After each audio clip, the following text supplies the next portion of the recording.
Good morrow, scholars. Welcome back to, Okay, no, I'm good. Welcome back to, The Short Second Life of Bree Tanner. Now, I know I didn't upload anything yesterday, and I would explain away, but I don't want to make excuses. Just know that, my family went, we'll say, out of town. I don't want to tell you where, I suppose. And I was really busy keeping everything in order, and unfortunately, I didn't get a chance to go up to the bookstore, but I should be able to go today, or at the very least, if me and Mika hang out, I can stop by the Target next door, and they might have Eclipse. And if they do, or I go up to the bookstore afterwards, I will buy it, and I'll read a chapter probably tonight. But until then, I think I stopped on page 23. I don't remember. But this doesn't look familiar, so we're going to go with it. We made one more quick stop I am not good at this. On our way, hit the empty Target next door for big Ziploc. I just said that too. I swear I wasn't making a joke. That was actually pretty funny. For big Ziplocs and 2 backpacks, I double bagged all my books. Water damaged pages annoyed me. They really do. Nothing's more depressing than a book that's been wet. Then we mostly roof-topped it back to the water. The sky was just faintly starting to gray up in the east. We slipped into the ground right under the noses of 2 oblivious night watchmen by the big ferry. Good thing for them I was full, or they would have been too close for my self-control, and then raced through the murky water back toward Riley's place. At first I didn't know it was a race. I was just swimming fast because the sky was getting lighter. I didn't usually push time like this. If I were being honest with myself, I'd pretty much turned into a huge vampire nerd. I followed the rules, I didn't cause trouble, I hung out with the most unpopular kid in the group, and I always got home early. But then Diego really kicked it into gear. He got a few lengths ahead of me, turned back with a smile that said, "What? You can't keep up?" And then started booking it again. While I wasn't taking that, I couldn't really remember if I'd been the competitive type before. It all seemed so far away and unimportant. But maybe I was, because I responded right away to the challenge. Diego was a good swimmer, but I was stronger, especially after just feeding. "See," I mouthed as I passed him, but I wasn't sure he saw. Shush. Oh, before I forget, where are you?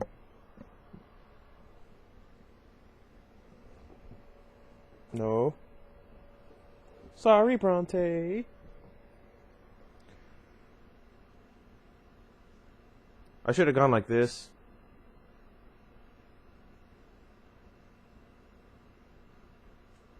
Okay, quick, pause it. Guess the color. Did you guess? Can you tell? Wow, it looks white. Now it looks blue. Oh, that's cool. It's actually purple. Wow, why does it look so blue? Well, it looks purpley over there, but blue over there. That's so cool. Anyway, back to reading. Where was I? I lost him back in the dark water, and I didn't waste time looking to see by how much I was winning. I just jetted through the sound till I hit the edge of the island where the most recent of our homes was located. The last one had been a big cabin in the middle of Snowville nowhere, on the side of some mountain in the Cascades. Like the last one, this house was remote, had a big basement, and had recently deceased owners. I raced up on the shallow, stony beach, then dug my fingers into the sandstone bluff and flew up. I heard Diego come out of the water just as I gripped the trunk of an overhanging pine and flipped myself over the cliff edge. Two things caught my attention as I landed gently on the balls of my feet. One, it was really light out. Two, the house was gone. Well, not entirely gone. Some of it was still visible, but the space the house had once occupied was empty.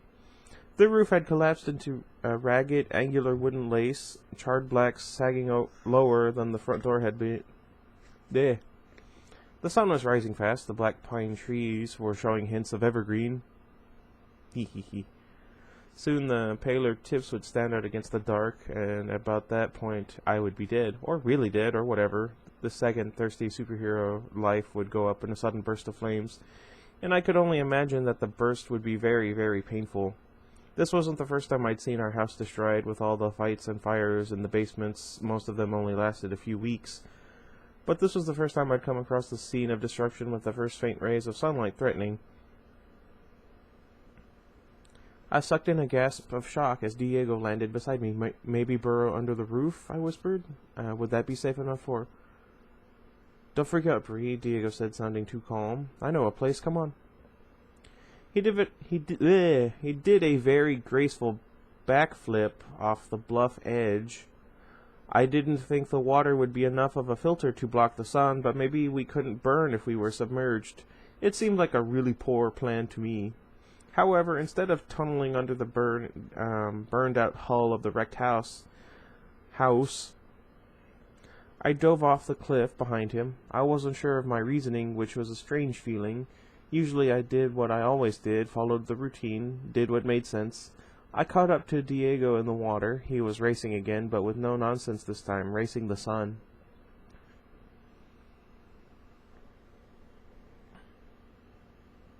He whipped around a point on the little island and then dove deep. I was surprised he didn't hit the rocky floor of the Sound, and more surprised when I could feel a blast of warmer current flowing from what I had thought was no more than an outcropping of rock. Smart of Diego to have a place like this. Sure, it wasn't going to be fun to sit in an underwater cavern all day. Not breathing started to irritate after a few hours. But it was better than exploding into ashes. I should have been thinking like Diego was, thinking about something other than blood. That is, I should have been prepared for the unexpected. It's always a good thing to be. Diego kept going through a narrow crevice in the rocks. It was black as ink in here. Safe, I couldn't swim anymore. Safe. I couldn't swim anymore. The space was too tight, so I scrambled through like Diego, climbing through the twisting space. I kept waiting for him to stop, but he didn't. Suddenly I realized that we really were going up, and then I heard Diego hit the surface. I was out a half-second after he was. The cave was no more than a small hole. A burrow about the size of a Volkswagen Beetle, though not as tall as that. A second crawl space led out the back, and I could taste the fresh air coming from that direction. I could see the shape of Diego's fingers, repeated again and again in the texture of the limestone walls. Nice place, I said. Diego smiled. Better than Freaky Fred's backside. I can't argue with that. Thanks. You're welcome. We looked at each other in the dark for a minute. His face was smooth and calm. With anyone else, Kevin or Christy or any of the other, this would have been terrifying. The constricted space, the forced closeness, the way I could smell his scent on every side of me. That could have meant a quick and painful death at any second, but Diego was so composed, not like anyone else. How old are you? He asked abruptly. 3 months, I told you that. That's not what I meant. How old were you? I guess that's the right way to ask. I leaned away, uncomfortable, when I realized he was talking about human stuff. Nobody talked about that. Nobody wanted to think about it. But I didn't want to end the conversation either. Just having a conversation at all was something new and different. I hesitated, and he waited, with a curious expression. I was, I guess 15, almost 16. I can't remember the day. Was I past my birthday? I tried to think about it, but those last hungry weeks were a big blur, and it hurt my head in a weird way to try and clear them up. I shook my head, let it go. How about you? I was just past my 18th, Diego said. So close. Close to what? Getting out, he said. Oh. But he didn't continue. There was an awkward silence for a minute, and then he changed the subject. You've done really well since you got here, he said, his eyes sweeping across my crossed arms, my folded legs. You've survived, avoided the wrong kind of attention, kept intact. I shrugged and then yanked my left t-shirt sleeve up to my shoulder so he could see the thin, ragged line that circled my arm. Got this ripped off once, I admitted. Got it back before Jen could toast it. Riley showed me how to put it back on. So, vampires are all Deadpool? Is that what this is telling me? I mean, never mind. Diego smiled wryly and touched his right knee with one finger. His dark jeans covered the scar that must have been there. It happens to everybody. Ouch, I said. He nodded. Seriously, but like I was saying before, you're a pretty decent vampire. Am I supposed to say thanks? I'm just thinking out loud, trying to make sense of things. What things? He frowned a little. What's really going on? What Riley's up to? Why he keeps bringing the most random kids to her? Why it doesn't seem to matter if to Riley if it's someone like you or if it's someone like that idiot Kevin. It sounded like you didn't know Riley any better than I did.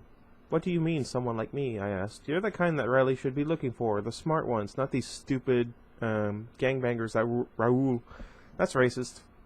But hey, Diego's probably the smartest vampire I've seen in this series, so hey, there's that. Bringing in, I bet you weren't some junky gardening tool when you were human. I shifted uneasily at the last word. Diego kept waiting for my answer, like he hadn't said anything weird. I took a deep breath and thought back. I was close enough, I admitted, after a few seconds of his patient watching. Not there yet, but in a few more weeks, I shrugged. You know, I don't remember much. But I do remember thinking there was nothing more powerful on this planet than just plain old hunger. Turns out thirst is worse. Worst. He laughed. Sing it, sister. Hey, buddy. Iggy's being somewhat calm. I asked Adam to feed Iggy yesterday, and for some reason he just plopped it on the floor of the cage. And, yeah, Iggy won't eat it off the floor. But if you put a plate on the floor, he will eat from it. He's kind of like... I don't know where I was going with that. He's kind of like my dog. Not Artemis or Jesse. Never mind. Where was I? What about you? You weren't a troubled teen runaway like the rest of us. Oh, I was troubled, all right. He stopped talking, but I could sit around and wait for the answers to inappropriate questions, too. I just stared at him. He sighed. The scent of his breath was nice. Everybody smelled sweet, but Diego had a little something extra. Like some spice, like cinnamon or cloves. I tried to stay away from all that junk, studied hard. I was going to get out of the ghetto, you know, go to college, make something of myself. But there was a guy, not much different than Raul. Join or die, that was his motto. I wasn't having any, so I stayed away from his group. I was careful, stayed alive. He stopped, closing his eyes. I wasn't done being pushy, and my kid brother wasn't as careful. I was about to ask if his brother had joined or died, but the expression on his face made asking unnecessary. I looked away, not sure how to respond, but I couldn't really understand his loss, the pain it still clearly caused him to feel. I hadn't left anything behind that I still missed. What was the difference? Was that why he dwelled on memories that the rest of us shunned? I still didn't see how Riley came into this. Riley and the cheeseburger of pain. What? I wanted that part of the story, but now I felt bad for pushing him to answer. Lucky for my curiosity, Diego kept going after a minute. I kind of lost it, stole a gun from a friend, and went hunting. He chuckled darkly. Wasn't as good as it then. At it then. What? But I got the guy that got my brother before they got me. The rest of his crew had me cornered in an alley. Then suddenly, Riley was there, between me and them. I remember thinking he was the whitest guy I'd ever seen. He didn't even look at the others when they shot him, like the bullets were flies. You know what he said to me? He said, "Want a new life, kid?" I laughed. That's way better than mine. Was all I got. What? No. All I got was, "Want a burger, kid?" Oh, 'cause she's hungry. Gotcha. I still remembered how Riley looked that night. What's wrong with me? though the image was all blurry because my eyes had sucked back then. He was the hottest boy I'd ever seen, tall and blonde and perfect, every feature. I knew his eyes must be just as beautiful behind the dark sunglasses he never took off, and his voice was so gentle, so kind. I figured I knew what he would want in exchange for the meal, and I would have given it to him too.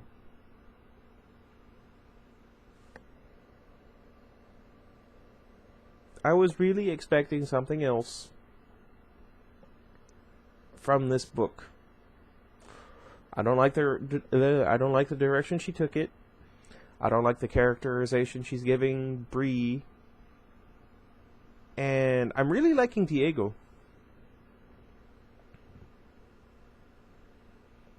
I don't think I have anyone in my family named Diego. I'm going to look around. I wonder where I would look first. I guess down to the valley. Where was I? Not because he was so pretty to look at, but because I hadn't eaten anything but trash for 2 weeks. It turned out he wanted something else, though.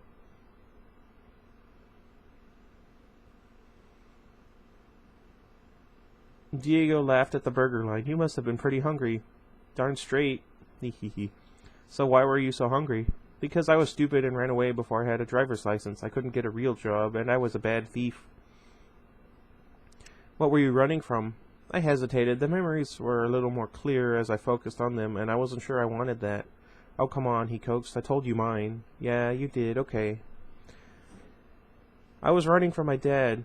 He used to knock me around a lot. Probably did the same to my mom before she took off. I was pretty little then. I didn't know much.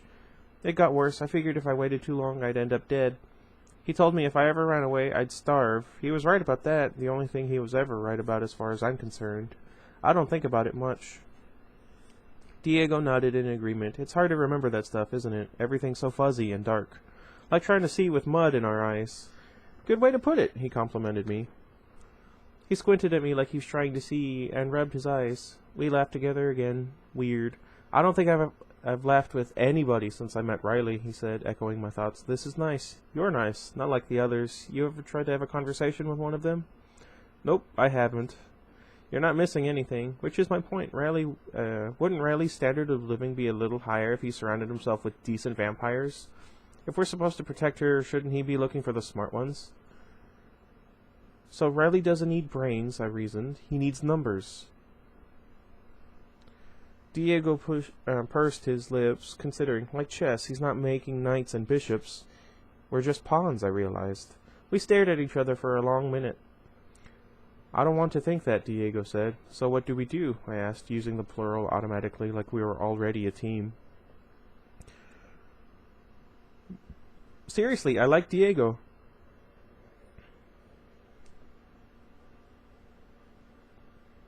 He thought about my question for a second, seeming uneasy, and I regretted the we, but then he said, what can we do when we don't know what's happening? So he didn't mind the team thing, which made me feel really good in a way I didn't remember ever feeling.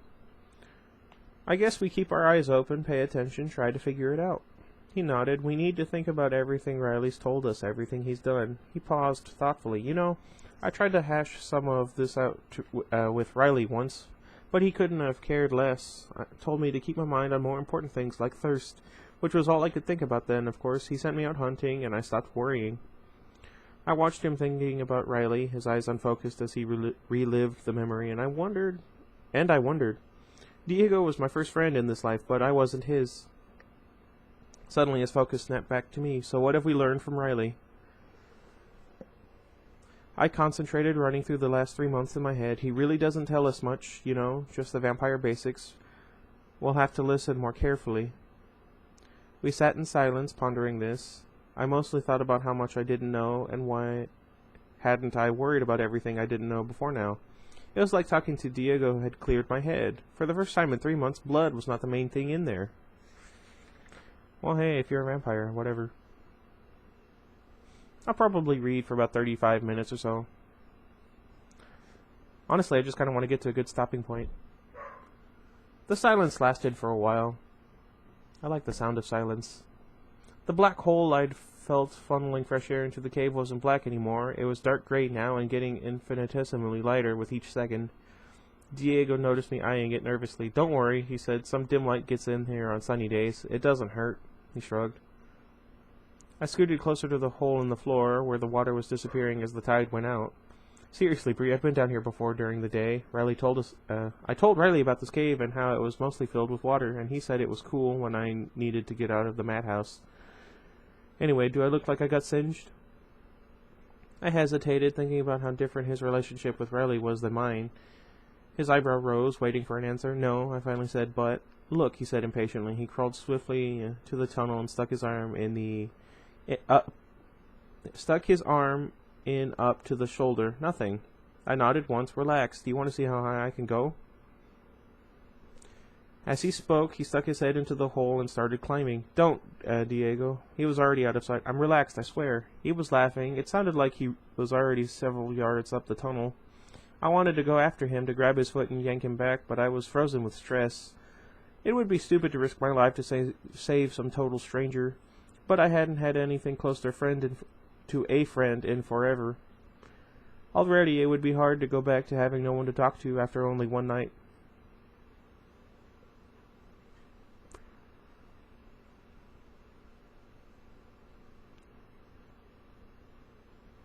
I'm not going to speak Spanish just because I don't, I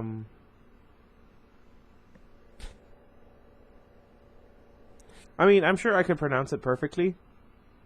My mom always said I have really good pronunciation, but I have no idea what I'm doing. Anyway. Wait, is that... Ow! Diego. I leapt across the cave and stuck my head into the tunnel. His face was right there, inches from my... Boo! I flinched back from his proximity, just a reflex, old habit. "Funny," I said dryly, moving away as he slid back into the cave. "You need to unwind, girl. I've looked into this, okay? Indirect sunlight doesn't hurt." "So you're saying that I could just stand under a nice shady tree and be fine?" I hesitated for a minute, as if debating whether or not to tell... He hesitated for a minute, as if debating whether or not to tell me something, and then said quietly, "I did once." I stared at him, waiting for the grin, because, this was a joke. It didn't come. "Riley said..." I started, then my voice trailed off. "Yeah, I know what Riley said," he agreed. "Maybe Riley doesn't know as much as he says he does. But Shelley and Steve and Doug and Adam, that kid with the bright red hair, all of them, they're gone because they didn't get back in time. Riley saw the ashes." Diego's brows pulled together unhappily. "Everyone knows that old-timey vampires had to stay in coffins during the day," I went on, "to keep out of the sun. That's common knowledge, Diego. You're right, all the stories do say that. Well, not all of them." "And what would Riley gain by locking us up in a light-proof basement, one big group coffin, all day anyway? We'd just demolish the place and he has to deal with all the fighting and its constant turmoil. You can't tell me he enjoys it." Something I'd said surprised him. He sat with his mouth open for a second, then closed it. "What?" "Common knowledge," he repeated. "What do vampires do in coffins all day?" Oh yeah, they're supposed to sleep, right? But I guess they're probably just lying there bored, because we don't... Okay, so that part's wrong. Yeah, in the stories, they're not just asleep, though. They're totally unconscious. They can't wake up. A human can walk right up and stake them, no problem. And that's the other thing, the stakes. Do you really think someone could shove a piece of wood through you? I shrugged. I haven't really thought about it. I mean, not a normal piece of wood, obviously. Maybe sharpened wood has some kind of, I don't know, magical properties or something. Diego snorted. "Please." "Well, I don't know. I wouldn't just hold still while some human ran at me with a filed broom handle anyway." Diego still had a sort of disgusted look on his face, as if magic were really such a reach when you're a vampire. Arbitrary skepticism. He rolled to his knees and started clawing into the limestone above his head. Tiny stone shards filled his hair, but he ignored them.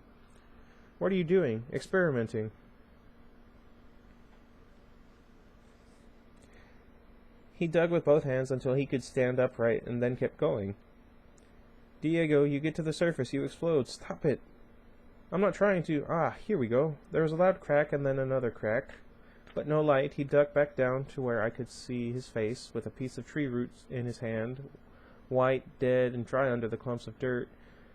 The edge where it had broken was was a sharp, uneven point. He tossed it to me. Stake me. I tossed it back. Whatever. Seriously, you know it can't hurt me. He lobbed the wood to me. Instead of catching it, I batted it back. He snagged it out of the air and groaned. You are so superstitious. I'm a vampire. If that doesn't prove that superstitious people were right, I don't know what does. Fine, I'll do it. He held the branch away from himself dramatically, arm extended like it was a sword, and he was about to impale himself. Come on, I said uneasily. This is silly. That's my point. Here goes nothing. He crushed the wood into his chest right where his heart used to beat, with enough force to punch through a granite slab. I was totally frozen with panic until he laughed. You should see your face, Bree. He sifted the splinters of broken wood through his fingers. The shattered root fell to the floor in mangled pieces. Diego brushed at his shirt, though it was too trashed from all the swimming and digging for the attempt to do any good. We'd both have to steal more clothes the next time we got a chance. Maybe it's different when a human does it, because you felt so magical when you were human. I don't know, Diego, I said, exasperated. I didn't make up all the stories. He nodded, suddenly more serious. What if the stories are exactly that, made up? I sighed. What difference does it make? Not sure, but if we're going to be smart about why we're here, why Riley brought us to her, why she's making more of us, then we have to understand as much as we possibly can. He frowned, every trace of laughter totally gone from his face now. I just stared back at him. I didn't have any answers. His face softened just a little. This helps a lot, you know. Talking about it helps me focus. Me too, I said. I don't know why I never thought about any of this before. It seems so obvious. But working on it together, I don't know, I can stay on track better. Exactly, Diego smiled at me. I'm really glad you came out tonight. Wink, wink. Hang on, I'm thirsty. Again with a Marco Rubio.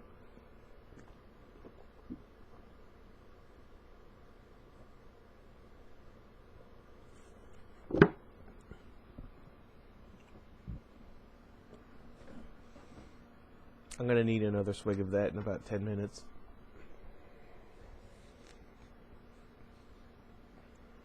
Don't get all gooey on me now. What? You don't want to be... He widened his eyes and his voice went up and up. BFFs? I don't know. That's the best of... Why did I do that? He laughed at the goofy expression. Why did I say it with that inflection? I rolled my eyes, not totally sure if he was making fun of the expression or of me. Come on, Bree, be my bestest bud forever, please. Still teasing, but his wide smile was natural and hopeful. He held out his hand. This time I went for a real high five, not realizing until he caught my hand and held it that he'd intended it anything else. What? Oh. It was shockingly weird to touch another person after a whole life. What?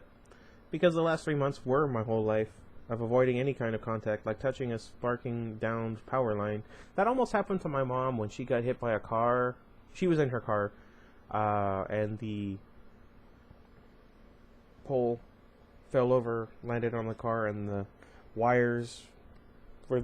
Yeah, it was bad. Anyway. Just had a thought, but never mind.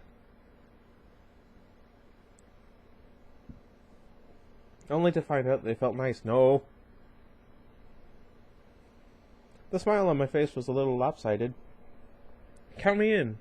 Excellent, our own private club. Very exclusive, I agreed.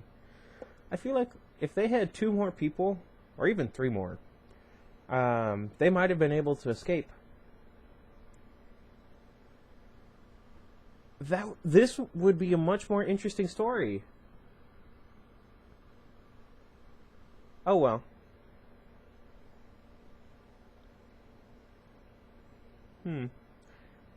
He still had my hand, not shaking it, but not exactly holding it either. We need a secret handshake. You can be in charge of that one. So the super secret best friends club is called to order. All present. Secret handshake to be devised at a later date, he said. First order of business, Riley, clueless, misinformed, or lying? His eyes were on mine as he spoke, wide and sincere. There was no change as he said Riley's name. In that instant, I was sure there was nothing to the stories about Diego and Riley. Diego had just been around more than the others, nothing more. I could trust him. Add this to the list, I said. Agenda, as in, what is his? Bullseye. That's exactly what we've got to find out. But first, another experiment. That word makes me nervous. Trust is an essential part of the whole secret club gig. He's got a point. He stood up into the extra ceiling space he'd just carved out and started digging again. In a second, his feet were dangling while he held himself up with one hand and excavated with the other. You'd better be digging for garlic, I warned him, and backed up toward the tunnel that led to the sea. The stories aren't real, Bree, he called to me. He pulled himself higher into the hole he was making, and the dirt continued to rain down.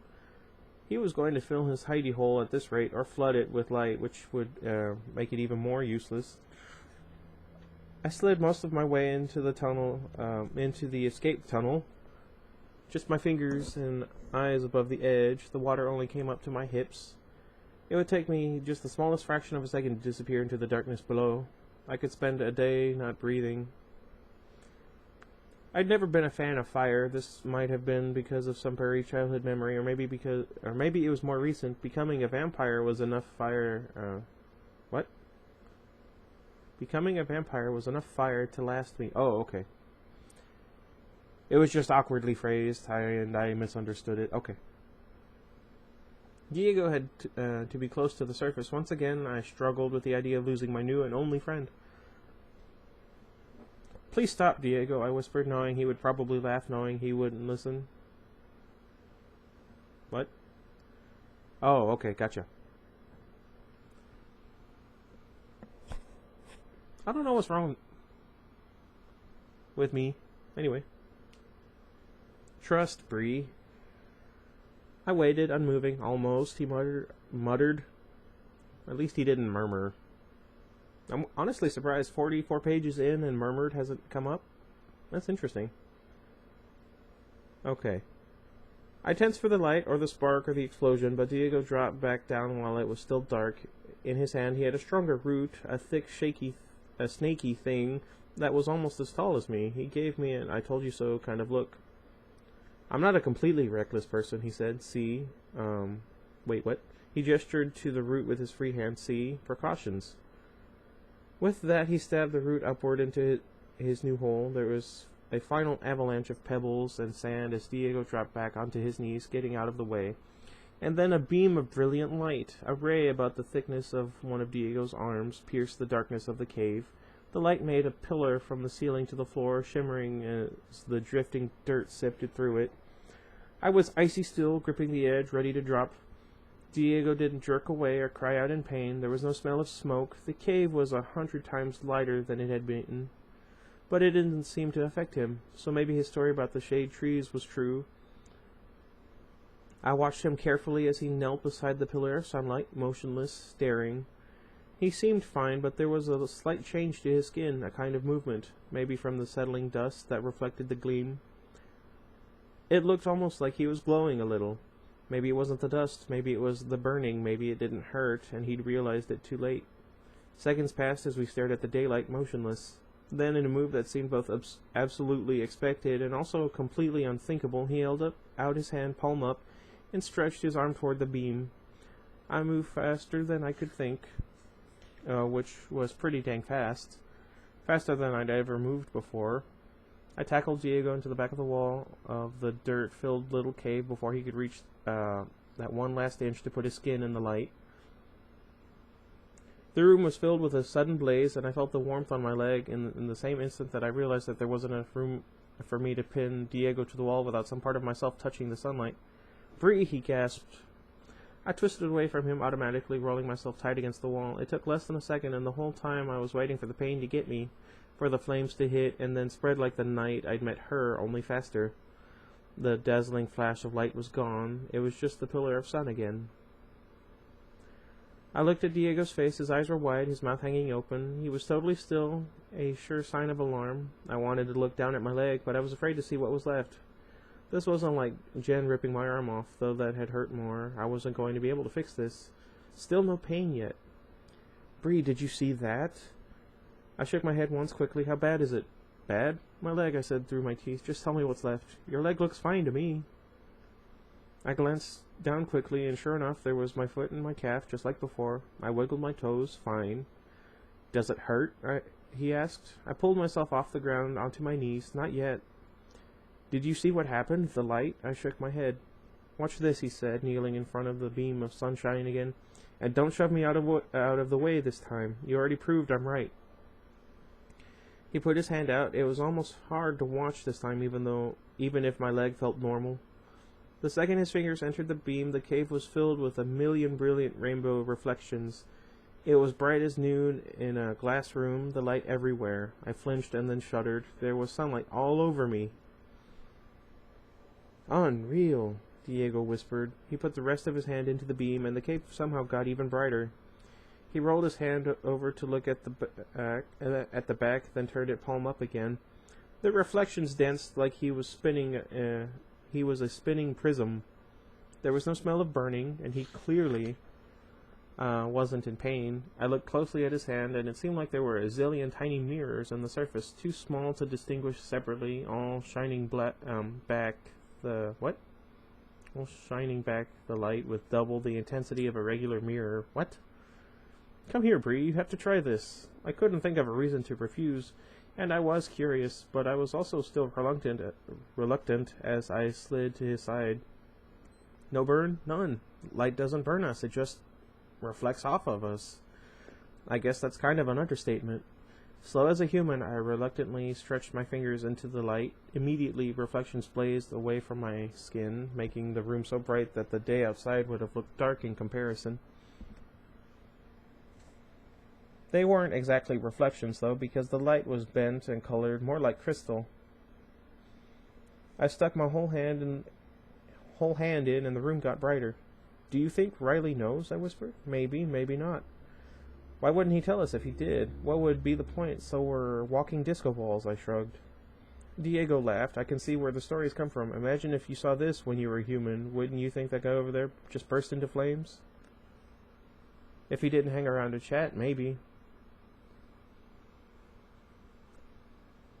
You know, if it weren't for the fact that Stephanie Meyer had already decided to tell us the reasoning behind... Yeah, anyway, that would actually make so much sense.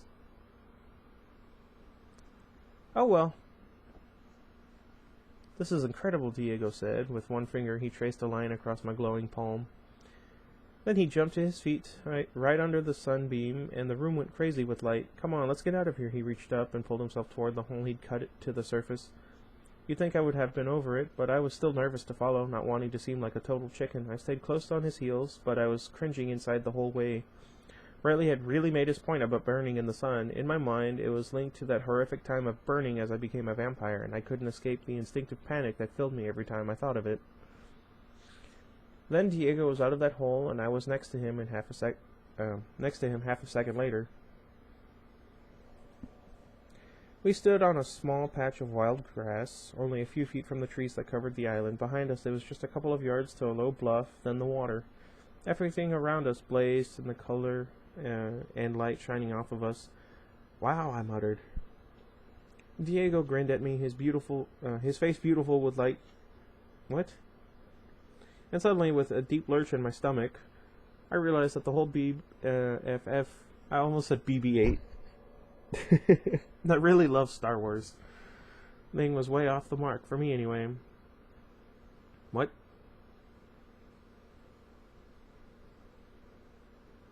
It was just that fast, I don't understand. Am I missing something? If you know what I'm missing, let me know down in the comments. His grin softened a little bit into just the hint of a smile. His eyes were wide like mine, all awe and lights. He touched my face the way he'd touched my hand, as if he was trying to understand the shine. So pretty, he said. He left his hand against my cheek. I'm not sure how long we stood there, smiling like total idiots, blazing away like glass torches. The inlet of empty boats, which was probably good. No way even a mud-eyed human would have missed us. What? Oh, right, I remember now.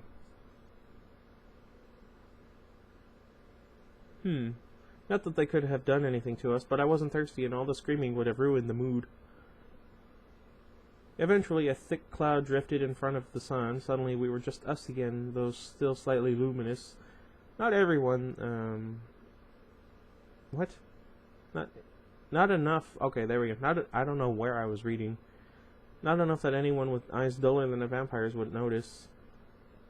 As soon as the shine was gone, my thoughts cleared up and I could think about what was coming next. But even though Diego looked like his normal self again, not made of blazing light anyway, I knew he would never look the same to me. That tingly sensation in the pit of my stomach was still there.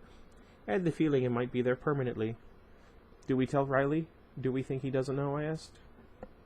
Diego sighed and dropped his hand. I don't know. Let's think about this while we track them. We're going to have to be careful tracking them in the day. We're kind of noticeable in the sunlight, you know.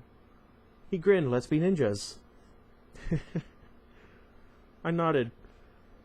Super Secret Ninja Club sounds way cooler than the whole BFF thing. I really want to say BB-8. Definitely better. It didn't take us more than a few seconds to find the point from which the whole gang had left the island. That was the easy part. Finding where they'd touched ground on the mainland was a whole other problem. We briefly discussed splitting up, then vetoed that idea unanimously. Our logic was really sound after all. If one of us found something, how would we tell the other? Excuse me. But mostly I just didn't want to leave him. And I could see he felt the same. Both of us had been without any kind of good companionship our whole lives, and it was just too sweet to waste a minute of it. You see what I mean, though? These are much more interesting characters than the ones she started with. It's really weird. I don't understand. Why can she write better romances with ones she doesn't really care about? But she cannot write a good progressing one, I suppose, with the one she professes. What? I don't know. Oh, excuse me. Where did that come from? Darn it, Fronte. If you have any ideas or any thoughts, let me know. And oh wow, 42 minutes. Okay, let's find a good spot to end this chapter. Let's go for 30 pages. Where was I? There were so many options as to where they could have gone, to the mainland of the peninsula, or to another island, or back to the outskirts of Seattle, or to North Canada. What? Or north to Canada. There we go. Whenever we pulled down or burned down one of our houses, Riley was always prepared. He always seemed to know exactly where to go next. He must have planned ahead for that stuff, but he didn't let any of us in on the plan. There we go. They could have been anywhere. Ducking in and out of the water to avoid boats and people really slowed us down. We spent all day with no luck, but neither of us minded. We were having the most fun we'd ever had. It was such a strange day. Instead of sitting miserable in the darkness, trying to tune out the mayhem and swallow my disgust at my hiding place, I was playing ninja with my new best friend, or maybe something more. We laughed a lot while we moved through the patches of shade, throwing rocks at each other like they were Chinese stars. The sad thing is, I would do that too. Then the sun set, and suddenly I was stressed. Would Riley look for us? Would he assume we were fried? Did he know better? We started moving faster, a lot faster. We'd already circled all the nearby islands, so now we concentrated on the mainland. About an hour after sundown, I caught a familiar scent, and within seconds we were on their trail. Once we found the path of the smell, it was easy enough to follow as easy as following a herd of elephants through fresh snow.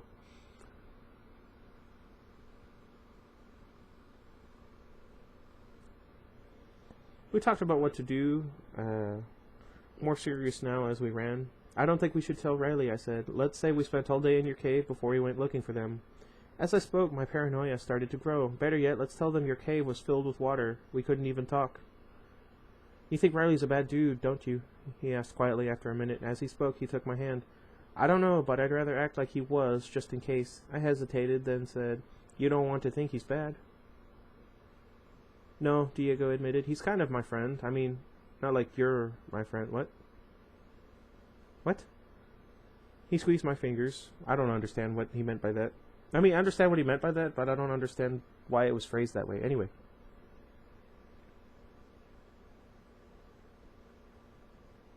But more than anyone else, I don't want to think. Diego didn't finish his sentence. I squeezed his fingers back. Maybe he's totally decent. Our being careful doesn't change who he is. True. Okay, the underwater cave story it is. At least at first. I could talk to him about the sun later. I'd do it. I'd rather do it during the day anyway, when I can prove what I'm claiming right away. And just in case he already knows, but there's some good reason why he told us something else, I should tell him when we're alone. Grab him at dawn, when he's coming back from wherever it is he goes. I noticed a ton of I's rather than we's going on in Diego's little speech, and it bothered me, but at the same time I didn't want to do much with educating Riley. I didn't have the same faith in him that Diego did. I'm really hoping Diego doesn't die before... Never mind. Just in case you've never read the series, I encourage you to go watch.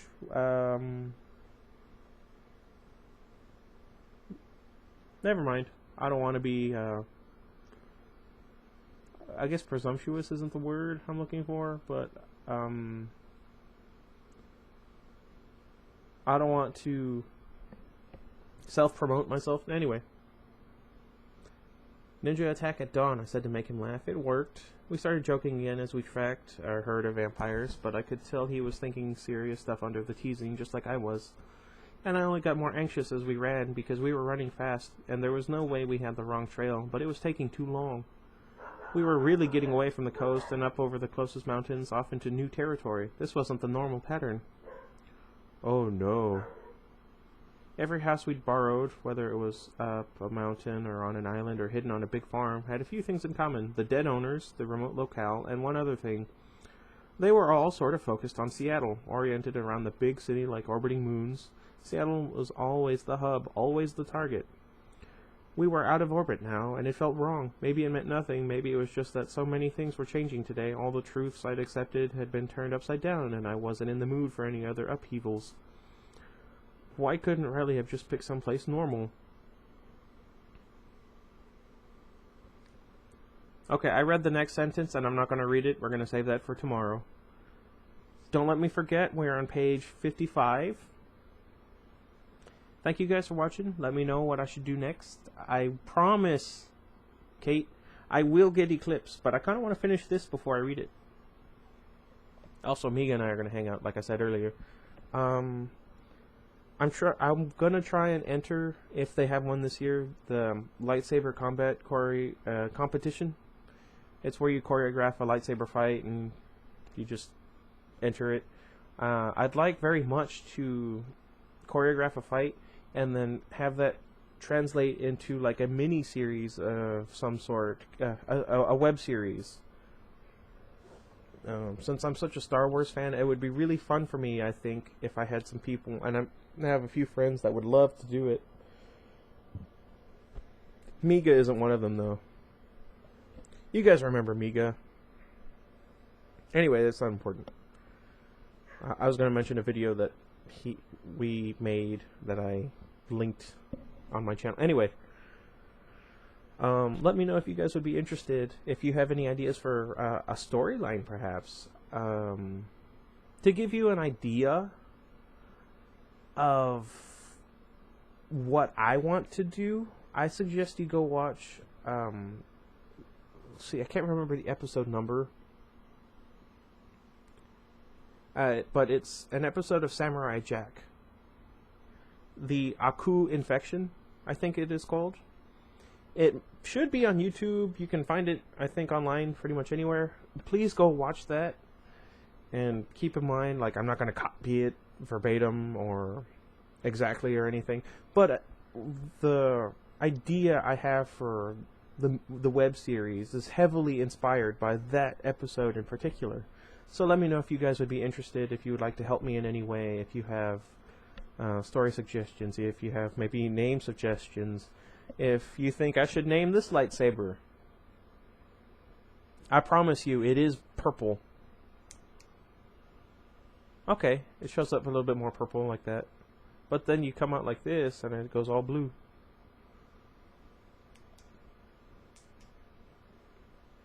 Okay, I've wasted enough of your guys' time. Thank you guys for watching. Please, let me know anything. I want to be as engaging with you guys, my audience, as I can. That's why I try and reply to every single comment as it comes up. Now there are a few that come that slip through the cracks. I apologize to you guys that it happens to. It's only because I'll check at work and I'll forget that I didn't reply, and by the time I get home from work, I've forgotten that I didn't reply, and then I go to sleep and I wake up and it just, yeah. So if I don't comment, or if I don't reply to your comment, send another one. Say, hey, you forgot me. I'm like, oh no, I did. No, seriously, every time that happens, except for the fact that, I'm more like here, but with the headphones, it doesn't really work. And I'll feel really bad about it anyway. What is wrong with me? Over 50 minutes now? Until next time, goodbye everybody. Thank you guys for watching. I really do appreciate it.